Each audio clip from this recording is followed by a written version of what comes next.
الحمد لله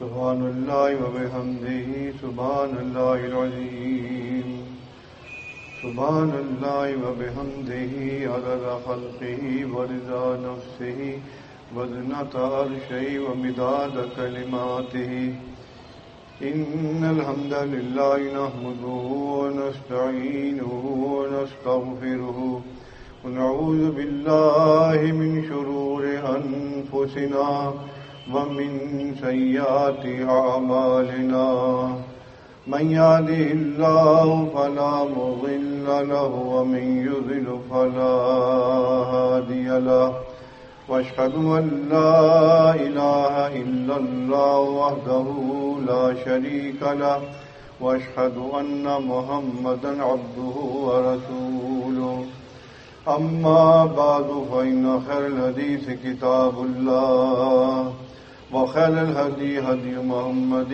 صلى الله عليه وسلم وشر الأمور محدثاتها كل محدثة بدعة وكل بدعة ضلالة وكل ضلالة في النار.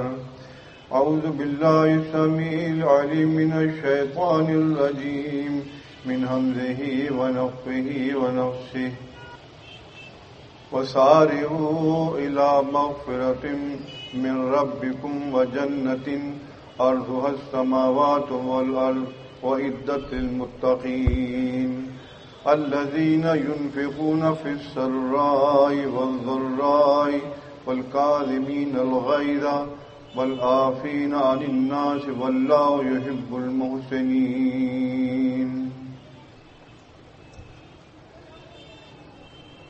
سورہ آل عمران کی آپ نے دعا جو سنی، اللہ تعالیٰ کا اتنا حکم کہ اپنے رب کی بخشش کی طرف دوڑو.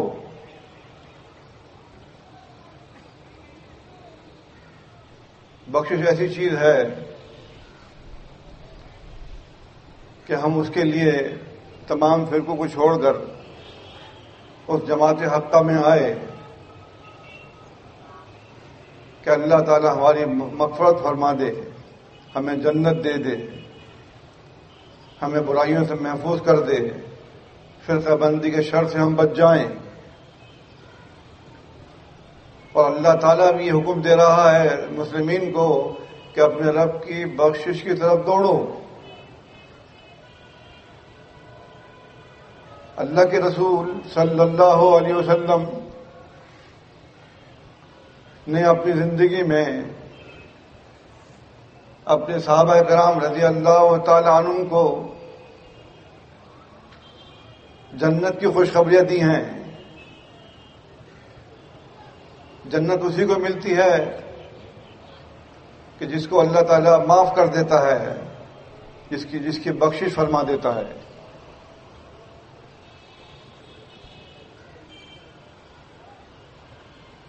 صحیح بخاری اور صحیح مسلم کی حدیث ہے، حضرت ابو موسیٰ اشعری رضی اللہ تعالیٰ عنہ بیان کرتے ہیں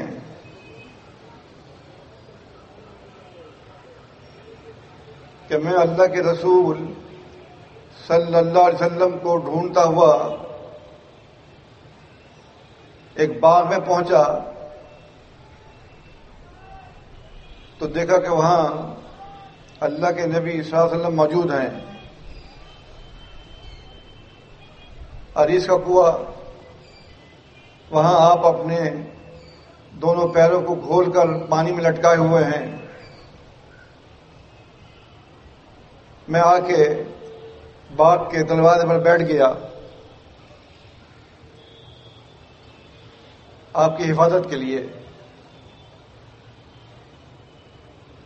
تو کیا دیکھتے ہیں کہ ابو بکر رضی اللہ تعالیٰ عنہ چلے آ رہے ہیں. انہوں نے آ کر دروازہ کھٹکھٹایا. میں نے کہا کون ہے؟ انہوں نے کہا کہ ابو بکر. مجھے اندر آنے کی اجازت دو. ابو موسیٰ نے کہا کہ میں ابھی معلوم کرتا ہوں. وہ آئے، انہوں نے کہا کہ اللہ کے رسول صلی اللہ علیہ وسلم ابو بکر آئے ہیں اور اندر آنے کی اجازت چاہتے ہیں۔ آپ نے فرمایا ان کو اجازت دو اور ساتھ میں ان کو جنت کی خوشخبری دو۔ انہوں نے کہا کہ اللہ کے نبی صلی اللہ علیہ وسلم آپ کو اجازت دیتے ہیں اور اجازت کے ساتھ ساتھ آپ کو جنت کی خوشخبری بھی دے رہے ہیں۔ ابو بکر رضی اللہ تعالیٰ عنہ اندر آئے اور اس منڈیر کی دائیں طرف آ کر بیٹھ گئے، یعنی کہ آپ کی دائیں طرف آ کر بیٹھ گئے۔ انہوں نے بھی اپنی پنڈلیاں کھول دی اور پانی میں ڈبو دی۔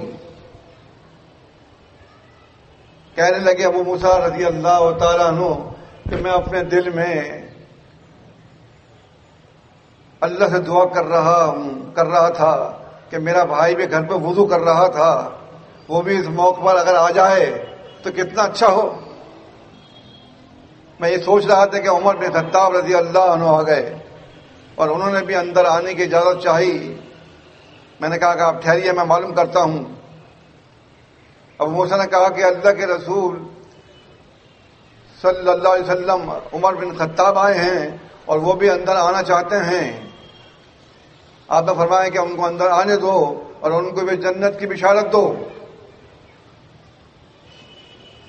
انہوں نے کہا کہ آئیے، اللہ کے نبی صلی اللہ علیہ وسلم آپ کو اجازت دیتے ہیں اور ساتھ میں جنت کی بشارت بھی دیتے ہیں۔ عمر رضی اللہ تعالیٰ عنہ اندر تشریف لے آئے بات کے، اور وہ آپ کی بائیں جانب آگے بیٹھ گئے۔ منڈیر کی جو دیوار تھی وہ پر ہو گئی، اب جگہ نہیں تھی یہ دائیں بائیں بیٹھنے کی۔ لیکن میں پھر تو اللہ سے دعا کرتا رہا کہ میرا بھائی آ جائے ایسے موقع پر اور اس کو بھی اندر آنے کی اجازت مل جائے تو وہ بڑا خوش نصیب ہوگا۔ اتنے میں عثمان بن عفان رضی اللہ تعالیٰ عنہ تشریف لے آئے۔ انہوں نے بھی اندر آنے کی اجازت چاہی۔ میں نے کہا آپ ٹھہریے، میں معلوم کرتا ہوں۔ لیکن نظم و ضبط اپنی جگہ پر ہے، حالانکہ ابو بکر صدیق، عمر بن خطاب اور عثمان بن عفان رضی اللہ تعالیٰ عنہ یہ تمام کے تمام لوگ وہ لوگ ہیں کہ جو دین کے بنیادی ستون ہیں۔ یہ نہیں ہے کہ ابو موسیٰ نے کہہ دیا آپ آئیے، بالکل آپ نہیں، انہوں نے کہا آپ کی اجازت ملے گی تو اندر آپ آئیں گے۔ پھر انہوں نے کہا کہ اللہ کے نبی صلی اللہ علیہ وسلم عثمان بن عفان تشریف لائے ہیں اور وہ بھی اندر آنا چاہتے ہیں۔ آپ نے فرمایا ان کو بھی اجازت دو اور ان کو جنت کی خوشخبری دو، آزمائش کے ساتھ، شہادت کے ساتھ، سمجھ لیں آپ۔ انہوں نے کہا کہ اللہ کے نبی صلی اللہ علیہ وسلم آپ کو اجازت دیتے ہیں اور جنت کی بشارت دیتے ہیں آزمائش اور شہادت کے ساتھ۔ عثمان رضی اللہ عنہ کہا کہ اللہ تعالیٰ مجھے کامیاب کرے۔ یہ کہنے کے بعد وہ اندر تشریف لائے، مگر وہ دیکھا کہ منڈیر بھری ہوئی تھی، وہ ان کو بیٹھنے کی جگہ وہاں نہیں تھی، اس لیے وہ آپ کے سامنے جا کر بیٹھ گئے۔ آپ کو معلوم ہوا اللہ کے نبی صلی اللہ علیہ وسلم کا قرب حاصل کرنا، آپ سے دور نہ ہونا، آپ کو تلاش کرنا، یہ تمام چیزیں کس بات کی علامت ہیں؟ جنت کی خوشخبریاں ان کو مل رہی ہیں۔ یعنی کہ ابو بکر ہوں، عمر ہوں، عثمان ہوں، علی ہوں یا دوسرے صحابہ کرام رضی اللہ تعالیٰ عنہ ہوں، ان کا آپ کے بغیر دل نہیں لگتا تھا۔ وہ آپ کو ڈھونڈتے تھے، جہاں کہیں دکھائی نہیں دیے تلاش کرتے پھر رہے کہ اللہ کے نبی صلی اللہ علیہ وسلم کہاں ہیں۔ تو یہی وہ موقع تھا کہ آپ نے اس موقع پر ان کو جنت کی خوشخبری سنائی۔ یہ رمضان کا مبارک مہینہ یہ بھی جنت کی خوشخبریاں سناتا ہے، گناہوں کو ختم کرنے کی خوشخبریاں سناتا ہے، آپ کو پاک کرنے کی خوشخبریاں سناتا ہے۔ تو آیا کہ ہم اس میں کس قدر حصہ لے رہے ہیں، ہم اس میں کس قدر اپنے آپ کو پاک کر رہے ہیں، ہم کس قدر اللہ تعالیٰ کی عبادت کر کے اللہ تعالیٰ کو خوش کر رہے ہیں۔ کیا آپ نے کبھی سوچا؟ یہ مہینہ ہر سال آتا ہے، آپ کو پکار پکار کر تقویٰ کا درس دیتا ہے، جنت کی خوشخبریاں سناتا ہے اور گناہوں کو ختم کرنے کی خوشخبریاں سناتا ہے۔ تابعی امام اس کی وہ دیتے ہیں، اس کی وضاحت کرتے ہیں اپنے الفاظوں میں وہ کہتے ہیں کہ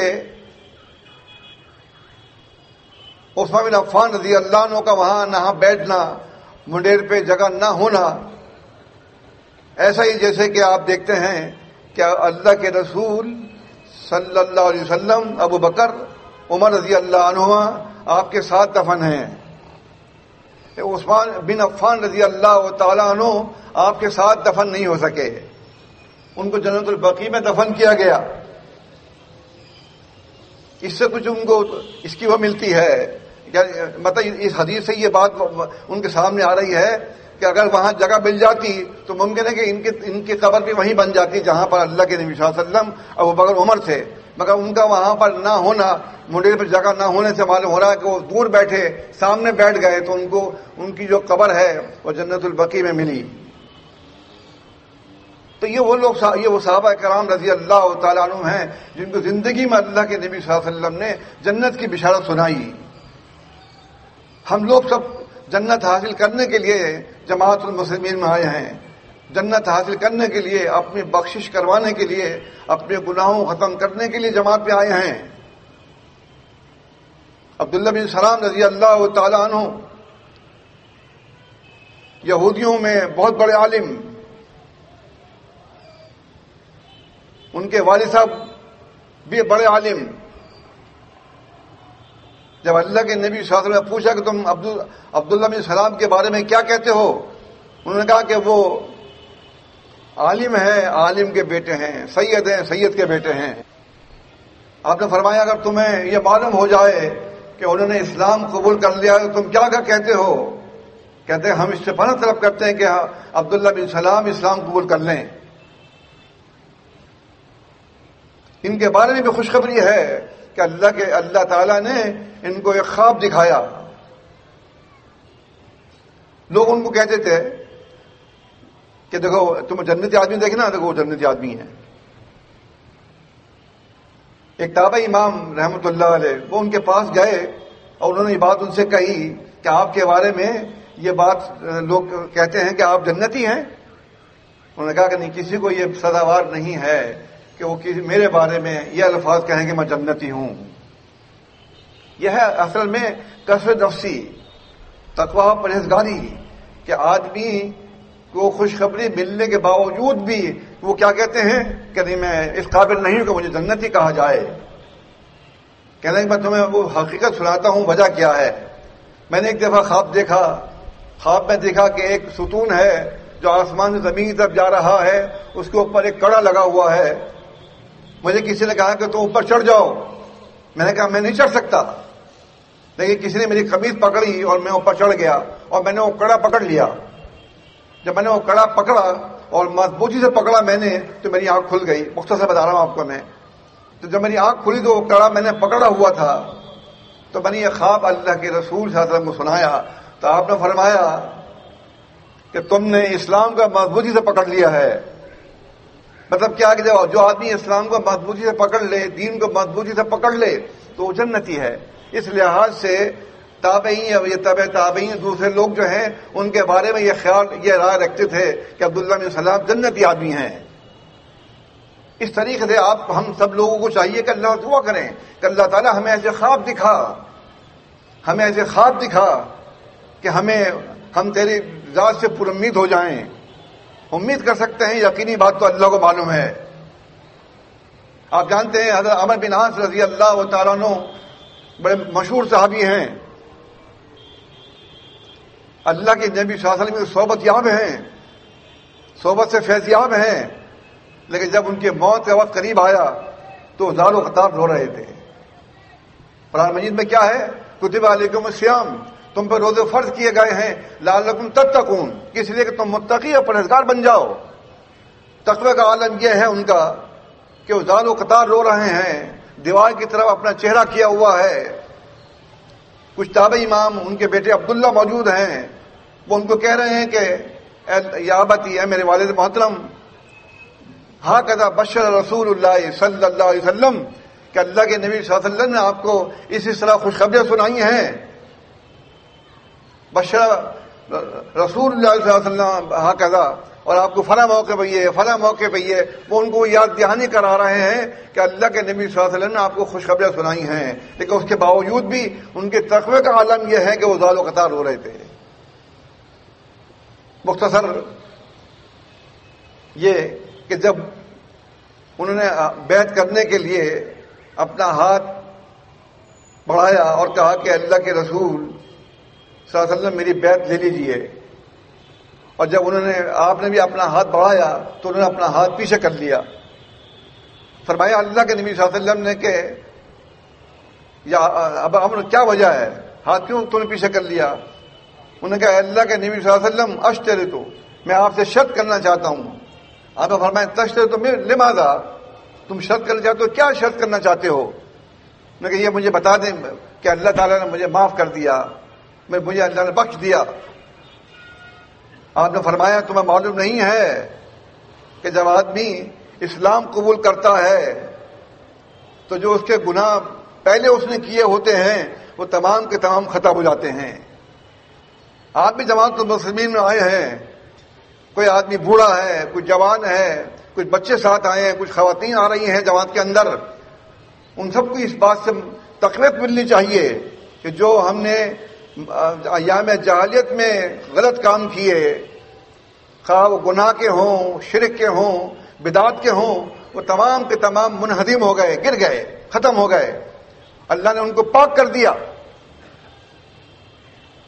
وہی بات یہاں بھی کہی آپ نے کہ عمر تمہیں پتہ نہیں ہے کہ اللہ تعالیٰ کا یہ فیصلہ ہے، اس کا یہ قانون ہے کہ جو لوگ اسلام قبول کر لیتے ہیں اور پھر آگے وہ کوئی غلط کام نہیں کرتے، گناہ عمدن نہیں کرتے، تو اللہ تعالیٰ اللہ نے ان کو معاف کر دیا ہے۔ تو اس طریقے سے دیکھیں کہ صحابہ کرام کا کیا تقویٰ تھا، کیا پرہیزگاری تھی، وہ کسی بات پر نازا نہیں ہوتے تھے، اتنے اتراتے نہیں تھے کہ ہم جنتی ہیں۔ عمر بن خطاب رضی اللہ تعالیٰ عنہ کہ جب شہید کیا گیا، صحیح بخاری صحیح مسلم میں ہے، وہ جو میں نے واقعہ سنا عمر بن عاص کا وہ صحیح مسلم میں ہے، جب ان کو شہادت کا جام ملا تو کیا کہہ رہے تھے، مختصر بتا رہا ہوں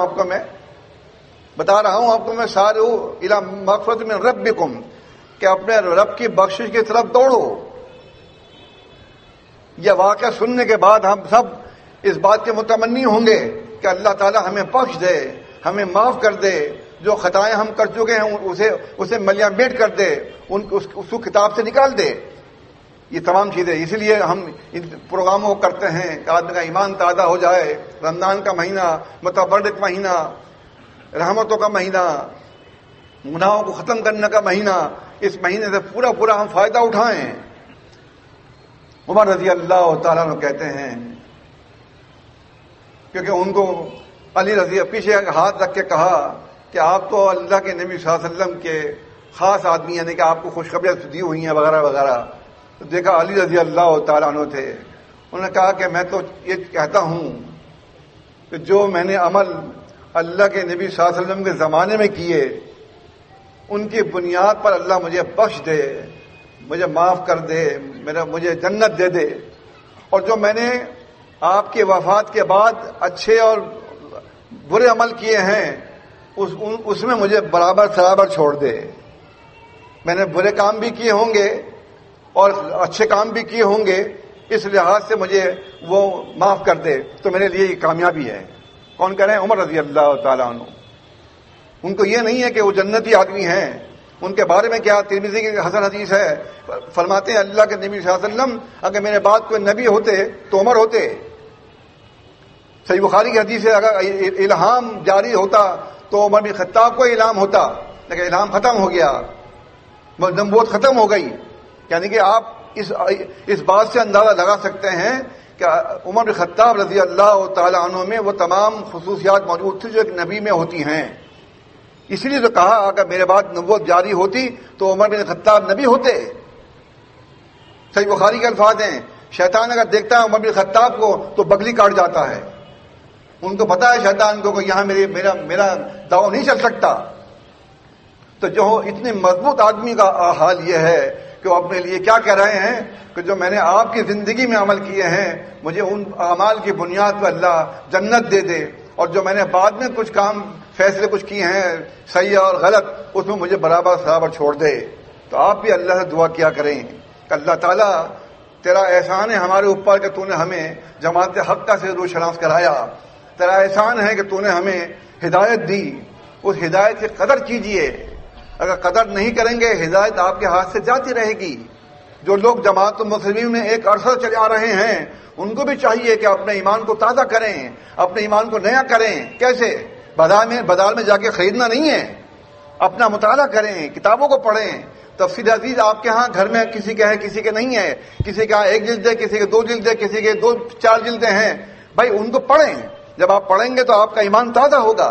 منہاج المسلمین کو کھول کے پڑھیں تو آپ کو معلوم ہوگا، مسائل سے آگاہی ہوگی، اور آپ کس بنیاد پر جماعت پہ آئے تھے اس بنیاد کو دوبارہ یاد کریں تو انشاءاللہ تعالی آپ کو اللہ تعالی جو ہے نا قائم و دائم رکھے گا جماعت المسلمین کے اندر۔ ورنہ آپ جانتے ہیں کہ فتنوں کا دور ہے۔ صحیح بخاری صحیح مسلم کی حدیث ہے، یہ وہ دور قریب آ رہا ہے۔ کچھ ہم باتیں ایسی دیکھ بھی رہے ہیں کہ آدمی صبح کو جماعت پہ آتا ہے، شام کو نکل جاتا ہے، شام کو آتا ہے، صبح کو جماعت کو خیر بات کہہ دیتا ہے، یا چند دن رہتا ہے یا چند دن کے بعد چلا جاتا ہے۔ یہ تمام چیزیں کیوں ہیں؟ یہ اصل میں قیامت کی نشانیوں میں سے ہیں۔ یہ خیر کا زمانہ نہیں ہے، یہ فتنوں کا زمانہ ہے۔ اس زمانے میں اپنے ایمان کی حفاظت کرنا یہ آپ کے فرائض میں شامل ہونا چاہیے۔ تو رمضان کا مبارک مہینہ جنت کا مہینہ ہے، یہ جنت حاصل کرنے کا مہینہ ہے۔ صحیح مسلم کی حدیث ہے، اللہ کے رسول صلی اللہ علیہ وسلم نے پوچھا کہ آج مریض کی عیادت کس نے کی؟ ابو بکر صدیق رضی اللہ عنہ نے کہا کہ انا، میں نے کی۔ آپ نے فرمایا آج مسکین کو کھانا کس نے کھلایا؟ انہوں نے کہا انا، میں نے کھلایا۔ آپ نے فرمایا آج جنازے کے ساتھ کون گیا؟ میں کہا یا رسول اللہ میں گیا ہوں۔ آپ نے فرمایا آپ نے روزہ کس نے رکھا؟ کہ میں نے رکھا۔ یعنی یہ تمام ایسی صفات ابو بکر صدیق رضی اللہ عنہ میں تھی، تو آپ نے فرمایا جس میں یہ تمام باتیں ہوں وہ جنتی آدمی ہے، اسے جنت مل گئی۔ یہ کتنا اچھا موقع ہے کہ آپ روزے بھی رکھ رہے ہیں، اللہ کے راستے میں صدقہ بھی دے رہے ہیں، اور قیام اللیل بھی کر رہے ہیں، اور جو بھی تمام ایسی چیزیں جو نیکی کی ہیں ان تمام کو ڈھونڈ کے اگر آپ عمل کر رہے ہیں تو یہ گویا اپنے آپ کو ایسا بنا رہے ہیں جیسے کہ میں آپ سے بیان کر رہا ہوں۔ مسلم احمد کی حدیث ہے صحیح سند کے ساتھ، فرماتے ہیں اللہ کے رسول صلی اللہ علیہ وسلم کہ اللہ نے مسلمین پر روزے فرض کیے اور میں نے مسلمین پر قیام کو سنت بنا دیا۔ یہ بات صحیح ہے کہ اللہ کے رسول صلی اللہ علیہ وسلم نے 3 دن یا 4 دن نماز پڑھانے کے بعد نماز نہیں پڑھائی، خدشہ بیان کر دیا ان یفرض علیکم کہ تم پہ یہ نماز فرض نہ ہو جائے۔ لیکن آپ کے زمانے میں رمضان کے مہینے میں اللہ کے نبی صلی اللہ علیہ وسلم مسجد نبوی میں نکلے تو کیا دیکھتے ہیں کہ لوگ ٹکڑیوں میں نماز پڑھ رہے ہیں۔ پھر روایت ہی ابی بن کعب ان کو نماز پڑھا رہے ہیں۔ آپ نے پوچھا یہ لوگ کیا کر رہے ہیں؟ بتایا گیا کہ اللہ کے رسول صلی اللہ علیہ وسلم یہ قیام اللیل کر رہے ہیں، جس کو جتنا قرآن مجھے یاد ہے اس کی روشنی میں قیام کر رہے ہیں۔ آپ نے فرمایا احسنوا یا فرمایا اصابوا کہ انہوں نے اچھا کیا یا وہ صحیح فیصلے پہ پہنچے۔ یہ نہیں کہا کہ غلط کیا، میں نے تو منع کیا تھا، میں نے تمہیں یہ نماز چھوڑوا دی تھی، نہیں۔ رغب رسول اللہ صلی اللہ علیہ وسلم علی قیام اللیل، اللہ کے نبی صلی اللہ علیہ وسلم قیام اللیل کی ترغیب دلایا کرتے تھے۔ یہ اس ترغیب کا نتیجہ تھا کہ صحابہ کرام اللہ توڑیوں میں نماز پڑھ رہے تھے، مگر آپ نے نماز نہیں پڑھی ان کے ساتھ۔ یہ بھی ایک بات پیدا ہو سکتی ہے نا، تو آپ نے یہ بھی نہیں کہا کہ تم جا کے گھر پہ نماز پڑھو کہ گھر پہ افضل ہے۔ بھائی دیکھو یہ اس کے لیے ہے، اس میں تدبیر کی صورت یہ ہوگی جو لوگ 12 مہینے قیام اللیل کرتے ہیں ان کے لیے فضیلت گھر پہ نماز پڑھنے کی ہے، مگر رمضان کے مہینے کے اندر جو 1 مہینے قیام اللیل کرتے ہیں ان کو مسجد میں آ کے پڑھنا جو ہے وہ بہترین عمل ہے۔ اور یہ چیز دیکھیے، یہ سلسلہ ایسے چلتا رہا جو میں نے بیان کیا آپ کو روایت، یہ ابن نصر میں ہے، احمد میں ہے، اس کے سنن جید ہے، صحیح بخاری میں ہے۔ ابو بکر صدیق رضی اللہ تعالیٰ عنہ 2 سال ان کا عمارت رہی، وہ چلے گئے۔ عمر بن خطاب رضی اللہ تعالیٰ اپنی عمارت میں نکلے تو وہی لوگ نماز پڑھ رہے تھے الگ الگ۔ پھر ان کے ساتھ ابی بن کعب تھے رضی اللہ عنہ، انہوں نے کہا کہ عمر امیر المومنین نے کہا کہ او بھائی یہ لوگ کیا کر رہے ہیں؟ تو انہوں نے بتایا کہ اللہ کے نبی یا امیر المومنین یہ لوگ جو ہیں قیام اللیل کر رہے ہیں۔ تو انہوں نے کہا اگر میں ان کو ایک قاری میں جمع کر دوں تو یہ سنت کے بہت قریب ہوگا۔ طے ہے ابئی تم مردوں کو نماز پڑھاؤ، موطا امام مالک میں بہت صحیح سند ہے اس کی، اور تمیم داری رضی اللہ عنہ کہا کہ تم عورتوں کو قیام اللیل کراؤ۔ لیکن امیر المومنین ان کے ساتھ نماز نہیں پڑھ رہے تھے، کیوں؟ کہ وہ 12 مہینے گھر پہ نماز پڑھا کرتے تھے، وہ نماز تہجد پڑھتے تھے، گھر پہ پڑھا کرتے تھے، اس لیے ان کی فضیلت یہی ہے کہ جو آدمی 12 مہینے نماز پڑھتا ہے وہ گھر پہ نماز پڑھے، اس کے لیے یہ فضیلت ہے۔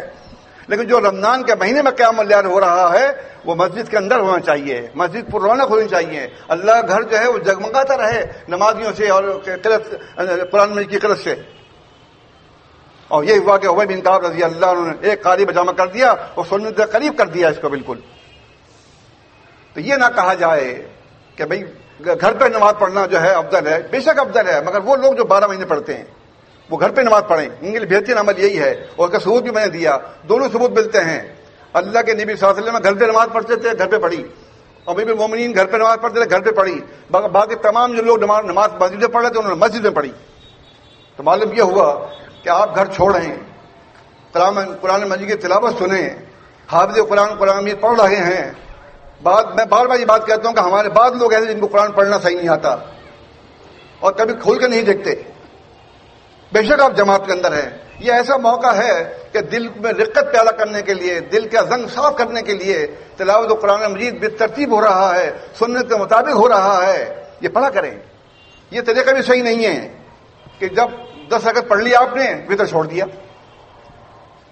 میں کیا اللہ کے نبی صلی اللہ علیہ وسلم نے جب 11 رکعت نماز پڑھائی تھی تو وتر چھوڑ جاتا؟ نہیں چھوڑا نا، وتر 7 پڑھا، با جماعت نماز پڑھیں۔ جب آپ نے 10 رکعت پڑھ لیے تو وتر بھی 7 پڑھ کے جائیے آپ۔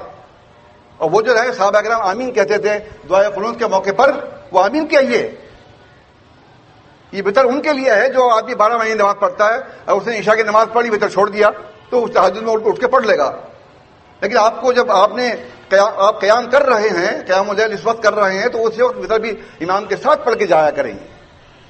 سنن کبریٰ بہقی کی حدیث ہے، فرماتے ہیں اللہ کے نبی صلی اللہ علیہ وسلم، صحیح حدیث ہے کہ جس نے شروع رات میں امام کے ساتھ قیام اللیل کر لیا اس کی پورا قیام لکھا گیا۔ کتنا اچھا ہے معاملہ یہ کہ آپ قیام اللیل شروع رات میں کر لیں، پھر آپ جاگتے رہیے۔ اگر آپ وہ راتیں آتی ہیں شب قدر کی، اس میں نماز پڑھ لیا آپ نے، آپ ہلکے ہو گئے، آپ جاگتے رہیے، سونا نہیں ہے۔ جاگنا بھی اس وقت عبادت ہے اللہ تعالیٰ کی۔ کیوں؟ یہ طاق راتیں ایسی آتی ہیں کہ جس کے اندر جاگ کر بھی، کیونکہ اللہ کے نبی صلی اللہ علیہ وسلم نے فرمایا صحیح بخاری میں کہ حجرے والی کو جگاؤ، سونے کا ٹائم نہیں ہے یہ۔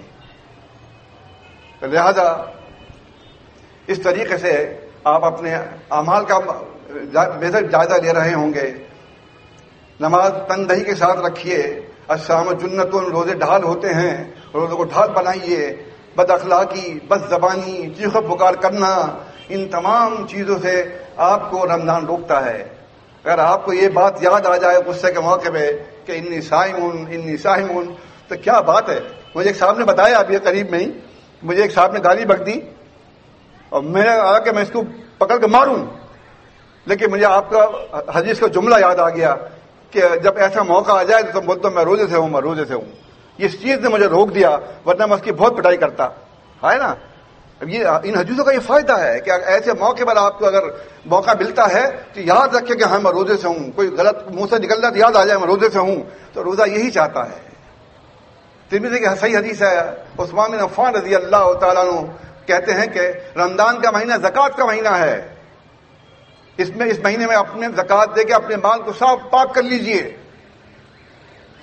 اور یہ جو آپ روزے رکھ رہے ہیں، نمازیں پڑھ رہے ہیں، نفل نمازیں پڑھ رہے ہیں، قیام اللیل کر رہے ہیں، اللہ کے راستے میں صدقہ دے رہے ہیں، یہ تمام چیزیں جو ہیں آپ کے لیے ایسے ہی نہیں ہیں، یہ آپ کو مرنے کے بعد معلوم ہوگا، جب آپ قبر میں جائیں گے، جب قبر کے اندر آپ سے سوال ہوگا، ما علم کا بہذا الرجل، صحیح بخاری کے الفاظ ہیں، ان کے بارے میں تم کیا کہتے ہو؟ یہ وہ وقت مشکل وقت ہوگا کہ عمرو بن عاص رضی اللہ عنہ نے بھی کہا، صحیح مسلم میں حدیث ہے کہ تم میرے قبر کے پاس اتنی دیر کھڑے رہنا کہ ایک اونٹ کو نہر کیا جائے اور اس کو بنایا جائے اور اس کا گوشت تقسیم کر دیا جائے، تم یہاں رہنا تاکہ میں تمہاری قربت محسوس کروں کہ میں اللہ کے فرشتوں کو صحیح جواب دے دوں۔ یہ ایسا مرحلہ ہے جو ترمذی کے الفاظ ہیں کہ یہ آخرت کی پہلی منزل ہے۔ اس منزل میں اگر ہمیں کامیابی نصیب ہوتی ہے تو آگے تمام منازل بہتر سے بہتر آئیں گی۔ عثمان بن عفان رضی اللہ تعالیٰ عنہ زاروں قطار رویا کرتے تھے، قبرستان جاتے، داڑھی بھیگ جاتی ان کے آنسوؤں سے۔ ان کے غلام حمران کہتے ہیں کہ میرے آقا آپ تو اللہ کے نبی صلی اللہ علیہ وسلم کے داماد ہیں، آپ کو تو یہ خوشخبریاں ملی ہوئی ہیں، پھر آپ اتنا کیوں روتے ہیں؟ تو کیا کہا انہوں نے؟ یہ تقوی پرہیزگاری، لعلکم تتقون، تاکہ تم متقی پرہیزگار بن جاؤ۔ انہوں نے کہا کہ میں اس لیے روتا ہوں کہ یہ قبر جو ہے آخرت کی پہلی سیڑھی ہے، اس سیڑھی میں اگر مجھے کامیابی مل گئی تو باقی سیڑھیاں آسان سے آسان تر آئیں گی۔ میں اسے روتا ہوں کہ اللہ تعالیٰ میری سیڑھی کو آسان کر دے۔ بتائیے آپ، ایک جنتی آدمی ہے، یہ وہ آدمی ہے کہ جب احد پہ چڑھے، صحیح بخاری میں ہے، تو احد لرزنے لگا، ہل گیا۔ فرمایا اللہ کے نبی صلی اللہ علیہ وسلم نے، اثبت یا احد، اے احد رک جا، تیرے اوپر ایک نبی، ایک صدیق اور 2 شہید ہیں۔ یہ وہ لوگ ہیں، لیکن کبھی ان کو یہ حدیثیں نازا نہیں کرتی، کبھی حدیثیں ان کو اطلاعاتی نہیں ہیں کہ ہم تو داماد رسول ہیں۔ حالانکہ ظاہر ہے کہ عمر بن خطاب رضی اللہ تعالیٰ عنہ کی بیٹی آپ کے حق میں تھی اور آپ کی 2 بیٹیاں ان کے حق میں تھیں، اتنی قریب قربت ہے، رشتہ داری ہے، لیکن اللہ تعالیٰ نے ان کو ان تمام تکبرات سے بچا کے رکھا۔ تو ہمیں بھی چاہیے کہ ہم اپنا ایمان کا محاسبہ کریں۔ تو میں بتا رہا تھا آپ کو اوسط طبرانی کی حدیث جید سند کے ساتھ، جب کسی مومن کو قبر میں اتارا جاتا ہے تو فرشتے جو ہیں 2 نیلی آنکھوں والے، ترمذی کی حدیث ہے، وہ آ جاتے ہیں سوال جواب کے لیے۔ یعنی کہ آپ دیکھیں کہ قیامت کی 2 صورتیں ہیں، قیامت صغریٰ و قیامت کبریٰ۔ صغریٰ یہ ہے جو آدمی جب جاتا قبر کے اندر، یہ اس کی قیامت صغریٰ ہے، اور کبریٰ تو ابھی برپا ہوگی، ابھی ہوئی نہیں ہے، اس کی تیاری یہیں سے ہوگی۔ یہی تو کہا عثمان رضی اللہ عنہ نے کہ اگر یہاں میں کامیاب ہو گیا پہلی سیڑھی سے تو آگے سیڑھیاں آسان سے آسان آئیں گی، اور یہی بگڑ گئی تو آئندہ پہ پکڑ ہو گیا، تو اس پکڑ سے اللہ سے پناہ مانگے۔ تو فرشتے جب سرانے سے آتا ہے تو نماز کہتی ہے کہ یہاں سے راستہ نہیں آنے کا، کیونکہ آدمی نمازی ہے۔ جب وہ دائیں طرف سے آتا ہے تو زکوٰۃ روکتی ہے، اور زکوٰۃ کہتی ہے کہ نہیں، یہاں سے راستہ نہیں ہے۔ یہ آدمی زکوٰۃ دیتا تھا، اس نے اپنے مال کو پاک کیا، اور یہ میں یہاں سے راستہ نہیں دوں گی تمہیں آنے کے لیے۔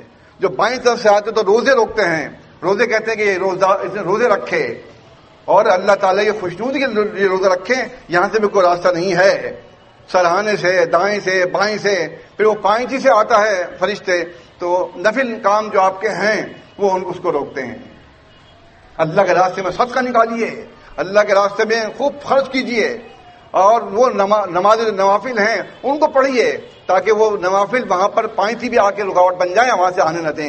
گویا کہ آپ کی نماز نے، آپ کی زکوٰۃ نے، آپ کے روزوں نے، آپ کے نوافل نے احساس باندھ دیا مردے کا، وہ فرشتوں کو آنے نہیں دے رہے ہیں۔ فرشتے میں سمجھ جاتے ہیں کہ سوال جواب میں یہ کامیابی ہے کہ جب اعمال جو اس نے کیے ہیں وہ اس کا تحفظ کر رہے ہیں، اس کے لیے گواہی دے رہے ہیں کہ یہ نمازی تھا، یہ صائم تھا، اور یہ زکوٰۃ دیتا تھا، اور یہ مطلب صدقہ دینے والا تھا۔ تو اس طریقے سے جو آپ اعمال کر رہے ہیں دنیا میں وہ آپ کی آخرت میں یعنی قبر میں کام آئیں گے، اور قبر میں اگر آپ کو کامیابی مل گئی تو یہ بہت بڑی خوش نصیبی ہوگی کہ وہ اندھیری کوٹری ہے، وہاں پر کچھ دکھائی نہیں دیتا۔ آپ نے دیکھا صحیح بخاری صحیح مسلم کے الفاظ ہیں کہ اللہ کے نبی صلی اللہ علیہ وسلم کی مسجد نبوی میں ایک صحابی یا صحابیہ مسجد کی صفائی کرتے تھی، رات کو وہ فوت ہو گئے، تو صحابہ کرام رضی اللہ تعالیٰ عنہم نے کہا کہ اللہ کے نبی صلی اللہ علیہ وسلم نے نماز عشاء پڑھ لی ہے، آپ سو گئے ہوں گے، ان کو زحمت دینا مناسب نہیں ہے، لو ہم خود ہی نماز پڑھا کے دفنا دیتے ہیں۔ تو انہوں نے ان کو نماز پڑھائی اور دفنا دیا۔ مگر اللہ کے نبی صلی اللہ علیہ وسلم کی عادت تھی، جو آدمی روز دکھائی دیتا اسے پوچھا کرتے تھے، آپ نے دیکھا کہ وہ مجاور جو ہے جو صاف کرتا ہے وہ کدھر ہے؟ تو صحابہ نے کہا اللہ کے نبی صلی اللہ علیہ وسلم گزشتہ رات کو ان کی وفات ہو گئی، اور کیونکہ ہم نے آپ کو زحمت نہیں دی، ہم نے خود جنازہ پڑھا کر ان کو دفنا دیا۔ آپ نے فرمایا مجھے بتاؤ دلونی علی القبر، ان کی قبر مجھے بتاؤ۔ پھر آپ ان کی قبر کے پاس گئے، وہاں جا کے نماز پڑھی، اور پھر فرمایا اللہ کے نبی صلی اللہ علیہ وسلم نے ان هذه القبور، یہ جو قبریں ہیں یہ اندھیروں سے بھری ہوئی ہیں، یہ قبریں اندھیروں سے بھری ہوئی ہیں، مجھ سے نماز پڑھوا لیا کرو، اللہ تعالیٰ میری نماز کی برکت سے یہ اندھیری قبریں روشن کر دیتا ہے۔ تو یہ آپ کو پتہ چلا کہ یہ جو قبریں ہیں وہ روشن قبریں جب بنیں گی جب آپ اللہ کے نبی صلی اللہ علیہ وسلم کی سنت کی پیروی کریں گے۔ آپ تو وہ نہیں ہیں، آپ تو وفات پا چکے، مگر ان کے جو احکامات ہیں وہ بدرجہ ہمارے پاس موجود ہیں، ان پہ عمل کریں گے تو ہمیں یہ دھارس رہے گی کہ ہم نے سنت پہ عمل کیا، قرآن پہ عمل کیا، تو انشاءاللہ قبر میں بھی نجات ملے گی۔ اسی طرح ایک اور حدیث مجھے یاد آئی صحیح بخاری کے حوالے سے کہ ایک یہودی لڑکا آپ کی خدمت کرتا تھا اور وہ بھی دکھائی نہیں دیا آپ کو۔ پوچھا صحابہ کرام رضی اللہ تعالیٰ عنہ سے، انہوں نے کہا وہ رسول اللہ بیمار ہے، انہوں نے کہا اس کی عیادت کرتے ہیں۔ آپ گھر پر گئے اور گھر پر جا کے اس کے پاس بیٹھے سراہنے اور اس سے کہا، بڑا یہ ایسا وقت ہوتا ہے کہ آپ کسی کو تبلیغ نہیں کر سکتے ایسے موقع پہ، لیکن آپ کیونکہ نبی تھے اور آپ نے فرمایا اسلم تسلم، تم اسلام قبول کر لو تو تم آگ سے سلامت ہو جاؤ گے۔ لڑکے نے اپنے باپ کو دیکھا جو پانی سے کھڑا ہوا تھا، باپ نے کہا ایسے اشارہ کیا اتے ابو القاسم، کہ ابو القاسم کی بات مان لو، یعنی کہ اپنے بیٹے کو اسلام قبول کرنے کی اجازت دے دی۔ مساہمت میں ہے صحیح سند کے ساتھ، اس شخص نے کلمہ پڑھا اور کلمہ پڑھنے کے بعد وہ فوت ہو گیا۔ اللہ کے نبی صلی اللہ علیہ وسلم یہ فرماتے ہوئے کھڑے ہوئے کہ تمام تعریفیں اللہ کے لیے ہیں جس نے اللہ نے اس کو ہدایت دی، اس نے عمل بہت کم کیا اور اجر بہت پایا۔ اس نے ایک وقت سے نماز بھی نہیں پڑھی، دیکھیں آپ کے سامنے، لیکن کلمہ پڑھ لیا، آپ کا کہنا مان لیا تو جنت میں چلا گیا، وہ اس کو جنت مل گئی۔ تو یہ چیز دیکھیے آپ کہ یہ سب آسانیاں ہیں اسلام کی جو اللہ تعالیٰ کے نبی صلی اللہ علیہ وسلم نے پیش کی، اور اس طرح سے اسلام قبول کروا کے کیوں اس کو اسلام کی توفیق کیوں ملی؟ کبھی غور کیا آپ نے؟ خدمت، بڑوں کی خدمت، گھر میں اگر بڑے ہیں ان کی خدمت کیجیے، ان کو جواب مت دیجیے، ان کی بے عزتی مت کیجیے، جواب دینا بے حیائی ہے۔ صحیح بخاری صحیح مسلم کے الفاظ ہیں، اللہ کے نبی صلی اللہ علیہ وسلم فرماتے ہیں کیا فحوش بکنا کیا مطلب ہے کہ بڑوں کو جواب دینا۔ یہ وجہ ابو داؤد کی حدیث صحیح سند کے ساتھ کہ بڑوں کی عزت کرنا، چھوٹوں پر رحم کرنا یہ لازمی ہے، اور جو ایسا نہیں کرتا وہ ہم میں سے نہیں ہے۔ تو بڑوں کی خدمت کیجیے، اپنے گھر اگر گھر میں بزرگ ہیں ان کی دو کے پیر بھی، اگر وہ جماعت کے لوگ ہیں نہ جماعت میں نہ بھی ہوں تب بھی ہمیں چاہیے کہ ان کی خدمت کریں تاکہ آپ کی خدمت سے ان کو اللہ اسلام کی توفیق دے دے۔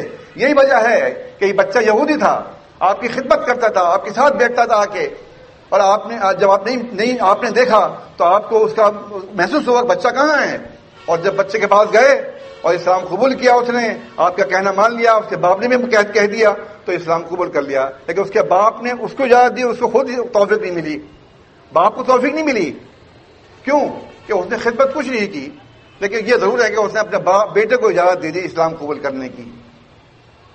تو بھائی بات یہی ہے مسلمین، ہم سب لوگ اللہ تعالیٰ کے حضور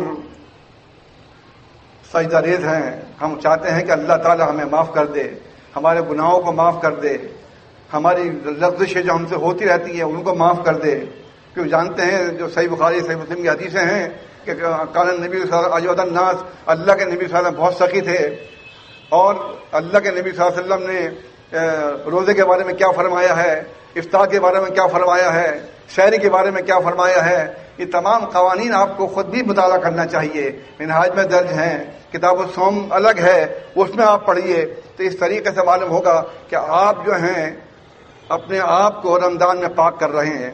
وہ حدیث میں آپ کو بتا رہا تھا کہ اللہ تعالیٰ نے ہم پہ روزے فرض کیے ہیں، اور میں نے قیام اللیل کو سنت بنا دیا ہے، سمجھے نا۔ اسی کے آگے یہ الفاظ بھی ہیں کہ جس آدمی نے رمضان کے مہینے میں رمضان کے روزے رکھے اور قیام اللیل کیا، وہ اس طرح پاک ہو جاتا ہے جیسے کہ وہ آج ہی اپنی ماں کے پیٹ سے پیدا ہوا، اتنا معصوم ہو جاتا ہے۔ جب آپ جانتے بچے جب پیدا ہوتا ہے ماں کے پیٹ سے، وہ گناہوں سے پاک ہوتا ہے بالکل۔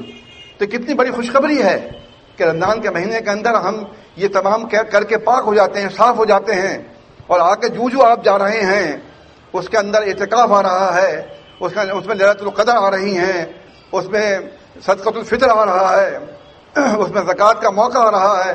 ان تمام اعمال کو بحسن خوبی انجام دیجیے تاکہ اللہ تعالیٰ ہمارے گناہوں کو معاف کر دے اور ہمیں بخش دے، ہمیں جنت دے دے۔ تو یہاں آیت چل رہی تھی وَسَارِعُوا إِلَىٰ مَغْفِرَةٍ مِّن رَّبِّكُمْ وَجَنَّةٍ، اے ایمان والو اپنے رب کی بخشش کی طرف اور جنت کی طرف دوڑو۔ جنت کون سی؟ عرضها السماوات والارض، اس کا عرض جو ہے وہ آسمانوں اور زمین کے برابر ہے۔ وَعِدَّتْ لِلْمُتَّقِينَ، اور یہاں پھر کہا گیا کہ وہ متقین کے لیے تیار کی گئی ہے۔ تقوی جو ہے وہ لازمی امر ہے، تقوی کے بغیر آپ چل نہیں سکتے۔ ہدی للمتقین، ایسی ہدایت جو منزل مقصود تک پہنچا دے وہ متقین کے لیے ہے۔ لعلکم تتقون، یہاں بھی کہا تاکہ تم متقی اور پرہیزگار بن جاؤ۔ کیوں؟ کہ اللہ تعالیٰ متقی لوگوں کو پسند کرتا ہے۔ تو یہاں بھی یہ فرمایا وہ عدت المتقین کہ جو جنت جس کے عرض کا عالم یہ ہے، تو پھر آپ سمجھتے ہیں کہ اسی کو ملے گی جو متقوی شعار ہوا، جو تقوی والا ہوگا۔ اور یہ ظاہر ہے کہ یہ مہینہ جو ہے یہ تقوی کا درس دیتا ہے، تقوی کے لیے ہر سال آتا ہے اور پرہیزگاری پتہ کر جاتا ہے ہمیں۔ آگے بتایا الذین ينفقون فی السراء والضراء، آگے جو آیت شروع ہو رہی ہے اس میں کوئی حرف عطف نہیں ہے، گویا کہ اس کا بدل آ رہا ہے۔ کیا ہے؟ یعنی وہ لوگ جو سرائے فی ذرائے، جو خوشحالی میں خرچ کرتے ہیں، وہ ذرائے اور نقصان کے موقع پر خرچ کرتے ہیں۔ خوشحالی میں خرچ کرنا تو آسان ہے، ہر آدمی خرچ کر دیتا ہے، پیسے ہیں ہمیں لو چلو، لیکن اس موقع پر جب کہ آپ کے پاس خرچ کرنے کو کچھ نہ ہو اور پھر آپ خرچ کریں، یہ خرچ کرنا کہلاتا ہے۔ صحیح بخاری صحیح مسلم کی حدیث ہے، آپ نے صدا فرمائی تصدقوا تصدقوا تصدقوا۔ اب صحابہ اکرام غریب آدمی، بیچاروں کو تہمت باندھا ہوا جسم کا کپڑا نہیں ہے، تو بھی بہت دور کی بات ہے۔ جب سنا کہ اللہ کے نبی صلی اللہ علیہ وسلم نے تصدقوا کی صدا لگائی ہے اور ہمیں حکم دیا ہے کہ صدقہ دو اللہ کے راستے میں، تو وہ پہاڑوں پر چلے گئے، پہاڑوں پر جا کے لکڑیاں کاٹیں، لکڑیوں کے گٹھے بنائے اور بازار میں لا کے بیچے، کچھ پیسے اپنے پاس رکھے اور کچھ پیسے اللہ کے راستے میں لا کے آپ کو دے دیے۔ یہ ہے اللہ تعالیٰ کے راستے میں ایسے موقع پر جبکہ آدمی تنگ دست ہو خرچ کرے۔ اللہ کے نبی صلی اللہ علیہ وسلم بھی کبھی کبھی اس قسم کے آزمائشیں فرمایا کرتے تھے۔ دارمی صحیح حدیث ہے جو آپ نے سنی ہوگی، مطلب یہ کہ حدیث تو بار بار سننے سے آدمی کا ایمان تازہ ہوتا ہے۔ آپ نے اس وقت یہ فرمایا تھا کہ جو تمہارے گھروں میں سب لا کے پیش کر دو میرے پاس۔ تو ابو بکر صدیق سارا سامان لے آئے، عمر آدھا لے آئے، اور ایمان کے مناسبت سے ہر آدمی تھوڑا تھوڑا سامان لے آیا، ایمان کے مناسبت سے۔ مگر ابو بکر صدیق رضی اللہ تعالیٰ عنہ ایمان کے لحاظ سے تو اوپر تھے۔ جب آپ سے پوچھتے تھے آپ کس کو پسند کرتے ہیں کہ ابو بکر، تو اس یہ وجہ ہے کہ وہ ایمانی لحاظ سے آپ نے ابو بکر صدیق رضی اللہ عنہ نے ان کا بہت ساتھ دیا، اور آپ نے خود فرمایا کہ میں ابو بکر کے احسان اتار نہیں سکتا۔ ابو بکر صدیق رضی اللہ تعالیٰ عنہ کہ کیا کہنے ہیں، اور عمر بن خطاب رضی اللہ تعالیٰ عنہ ہر موقع پہ کوشش کرتے تھے کہ میں ابو بکر سے سبقت لے جاؤں، مگر لے نہیں سکے۔ تو بتانے کا مقصد یہ ہے کہ یہ کبھی اگر سزا لگتی ہے اللہ کے راستے میں صدقہ دینے کے لیے، تو مالدار ہو یا متوسط ہو یا غریب آدمی ہو، اپنی بساط کے مطابق خرچ کریں۔ ایسا ہوتا ہے ہمارے ہاں، جب ہم مسجد کے اندر صدقہ کا اعلان کرتے ہیں تو غریب لوگ جس کے پاس 10 روپے ہیں وہ 10 دیتا ہے، 100 دیتا ہے، 1000 دیتا ہے، جس کے پاس 50 دیتا ہے، دیتا ضرور ہے اللہ کے راستے میں. یہ صفت الحمدللہ آپ لوگوں میں موجود ہے اور رہنی چاہیے. اور یہ رمضان کا مہینہ تو خود پکار کے کہتا ہے کہ اب تو تم اتنا خرچ کرو جیسے تیز آندھی سے بھی زیادہ تیز ہو جائے. لیکن بات وہی ہے کہ پیسہ نکالنا ذرا مشکل عمل ہے، جیب سے پیسہ نکالنا ذرا مشکل عمل ضرور ہے، لیکن ایمان اللہ تعالیٰ کا فرمان جو ہے اور نبی علیہ الصلوۃ والسلام کے جو فرمانات ہیں وہ مجبور کر دیتے ہیں آدمی کو، اور اس کے دل کے اندر یہ بات ڈال دیتے ہیں کہ نہیں اللہ کے راستے میں تو دیتے ہیں. تو یہاں فرمایا وَالضَّرَّاءِ، اور وہ لوگ جو تنگ دستی میں اللہ کے راستے میں خرچ کرتے ہیں. وہ کون سے لوگ ہیں؟ وَالْقَاظِمِينَ الْغَيْظَ، وہ لوگ جو غصے کو پی جانے والے. جب ان کو کوئی آدمی تکلیف پہنچاتا ہے، ان کو پریشان کرتا ہے، تو غصے کو پینے کے بعد کیا کہتے ہیں؟ انی صائم، کہ میں روزے سے ہوں. یہ جب کہیں گے جب آپ غصے کو پی جائیں گے. اگر آپ نے غصے کو نہیں پیا تو انی صائم نہیں کہہ سکتے آپ، پھر تو کچھ اور ہی منہ سے نکلے گا، پھر اور ایسے الفاظ نکلیں گے جو آپ کا وقار گر جائے گا. سامنے والا دیکھے گا، اکثر دیکھتے ہیں بازاروں میں جن کی سفید داڑیاں ہیں وہ فروٹ والوں سے، دکانداروں سے لڑ رہے ہیں، آوازیں بلند ہو رہی ہیں، تھوک باہر نکل رہا ہے، ایسے چیز دکھائی دیتی ہیں بازاروں کا. جب اگر آپ کو گزر ہوگا، میں نے دیکھا ہے بہت دفعہ، کیونکہ ان کو یہ نہیں خیال ہوتا کہ میری داڑھی سفید ہے، میں اس لڑکے سے کیوں الجھ رہا ہوں، اور پھر میں روزے سے بھی ہوں. تو یہ چیزیں آپ کو سننے کو ملتی ہیں. باہر مساجد میں یہ حدیث کون بیان کرتا ہے؟ کوئی بیان نہیں کرتا. ہم لوگ خوش نصیب ہیں کہ اللہ نے ہمیں توفیق دی کہ ہم وہ حدیث بیان کرتے ہیں جو صحیح احادیث ہیں، قرآن مجید کی وہ آیات اور ان کی تفسیر جو صحیح حدیث کی روشنی میں وہ بیان ہو رہی ہیں. تو اس سے پتہ چلتا ہے کہ اللہ تعالیٰ نے ہمیں موقع دیا، آپ سب لوگ یہاں پہنچے، یہ اللہ کی توفیق ہے. ورنہ کوئی آدمی گھر سے نکلنے کو تیار نہیں ہے روزے کی حالت میں. اتنا لمبا روزہ، گرمی کا عالم، دھوپ نکلی ہوئی ہے، لیکن آپ کو پتا ہے کہ نہیں ہمیں جانا ہے، افطار کے لیے بلایا گیا ہے، اور وہاں پہ ہمیں درس بھی سننا ہے تاکہ ہمارا ایمان تازہ ہو جائے. تو لہٰذا اپنے ایمان کو تازہ کیجئے. یہ وہ آیات حدیث ہیں جس سے آدمی پورا فائدہ اٹھاتا ہے. تو فرمایا اللہ تعالیٰ نے وَالْقَاظِمِينَ الْغَيْظَ، غصے کو پی جانے والے، وَالْعَافِينَ عَنِ النَّاسِ، اور لوگوں سے درگزر کرنے والے. یہ بھی آیا جب آپ غصے کو پی جائیں گے تو لوگوں کو معاف کر دیں گے، چھوڑ دیں گے، آپ کچھ نہیں کہیں گے ان کے لیے، کیونکہ آپ جانتے ہیں غصہ پینے کا جو آگے کا عمل ہے وہ درگزر کرنا ہی ہو سکتا ہے اور کچھ نہیں ہو سکتا. تو فرمایا اللہ تعالیٰ نے وَالْعَافِينَ عَنِ النَّاسِ، وہ لوگ جو لوگوں سے درگزر کر دیتے ہیں، وَاللَّهُ يُحِبُّ الْمُحْسِنِينَ، اور اللہ تعالیٰ ایسے احسان کرنے والوں سے محبت کرتا ہے. تو اللہ تعالیٰ کی محبت بھی آپ کو ملے گی جب کہ آپ غصوں کو پی جائیں گے. اور جنت حاصل کرنے کے لیے اللہ کے راستے میں روزے، صدقات، زکوٰۃ ادا کریں. ان تمام اعمال کو جو بیان کیے گئے ہیں ان کو درجہ بدرجہ ادا کرتے رہیے، تو انشاءاللہ تعالی ہمیں اللہ جنت ضرور دے گا. ہمیں امید ہے اللہ تعالیٰ کی ذات سے کہ ہمیں وہ مایوس نہیں کرے گا. اقول و استغفر اللہ.